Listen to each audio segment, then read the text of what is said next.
Okay, greetings all. This is a little bit more on analysis procedures. Now, I did also figure and read that some people feel as if you are kind of taking a stab in the dark, as a quote, right? You're not sure it's exactly right.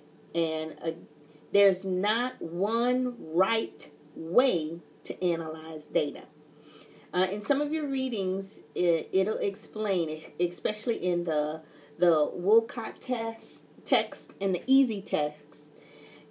He talks a great deal about different ways in which analysis can occur, and there's not one right way. It is better to be consistent, and it is better to use the most precise language as possible.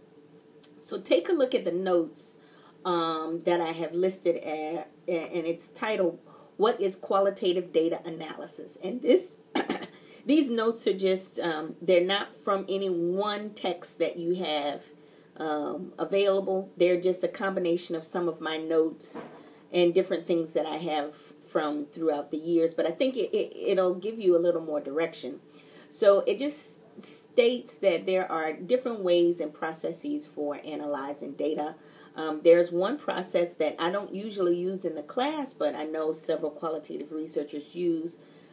It's called the reductionist method, where you can read a transcript and reduce it to one page, and then take that transcript and reduce it from the one page to the one paragraph, and use one paragraph and reduce it to one sentence.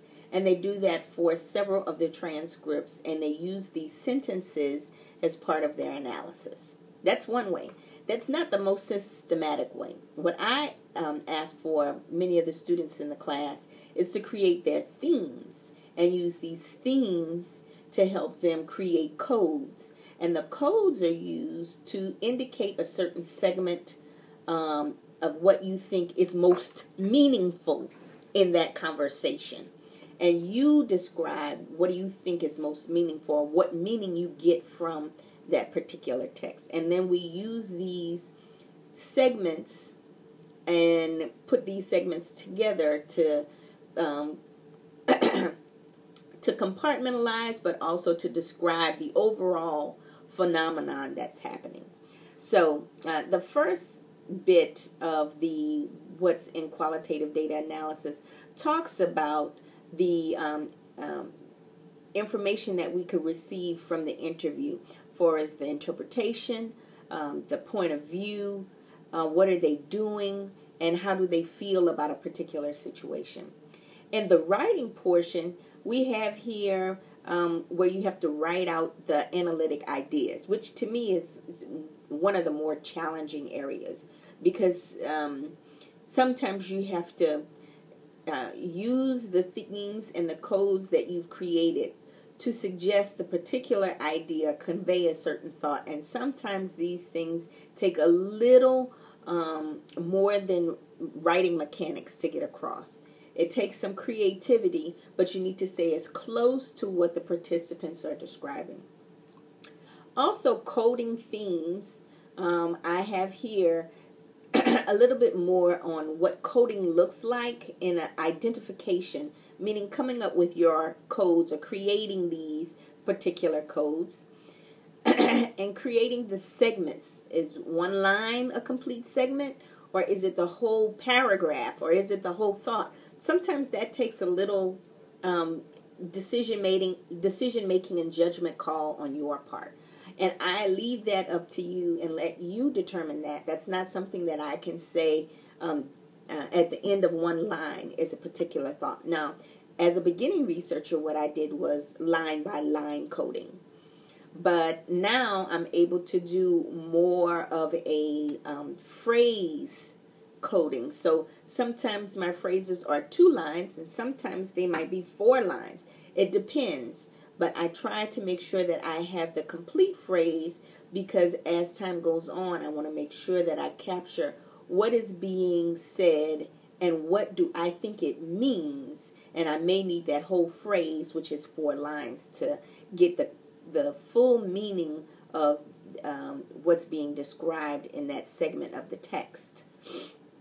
And I always create a master list of my codes to keep up with not only the codes as they're listed, but what do I think each code means, because sometimes these codes, while on one transcript might say one thing, but in another transcript or in another place in the transcript, it might mean something different. So I not only list out the code, but what it means.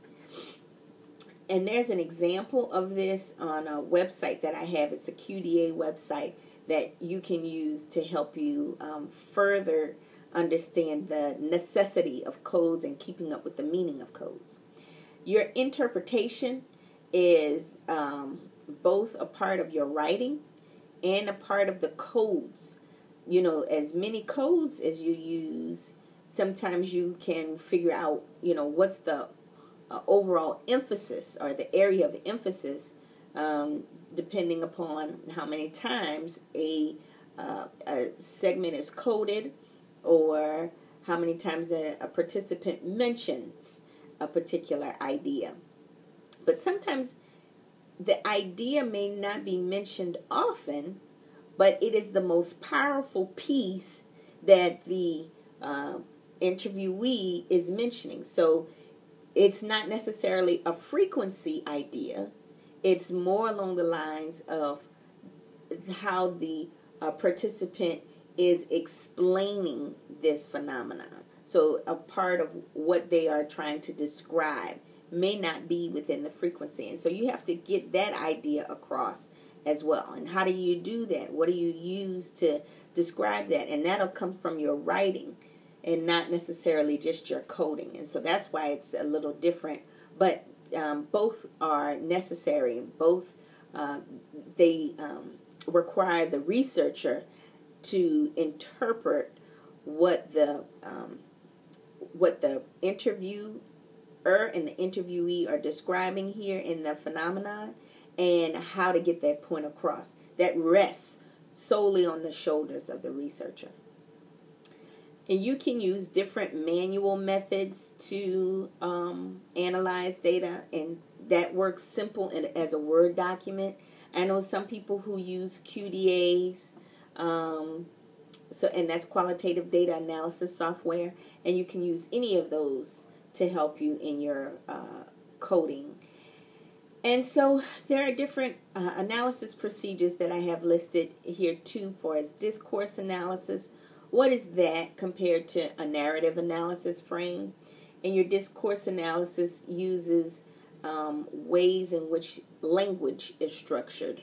So as many times as I've said and my pauses could be noted as a part of the discourse analysis. And some people make meaning from the times in which your pauses in your conversation. So, for example, if you were analyzing data with students who have autism, one characteristic of autism is the pause in which, or the wait time in which a student responds may be longer than what we are accustomed to in casual conversation. So those pauses indicate that there's some communication, while that's communication happening but not happening. It's a pause. It's something that's present. So you're noticing how long it takes for the student to respond back. And that's a part of the discourse analysis in that example. But then there's also narrative analysis, and how do we use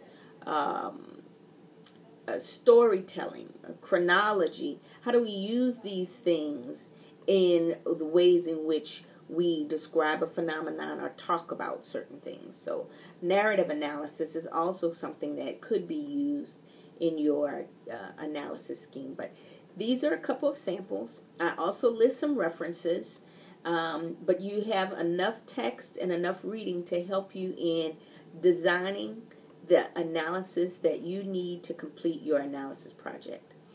If you have any questions, please see me. Thank you.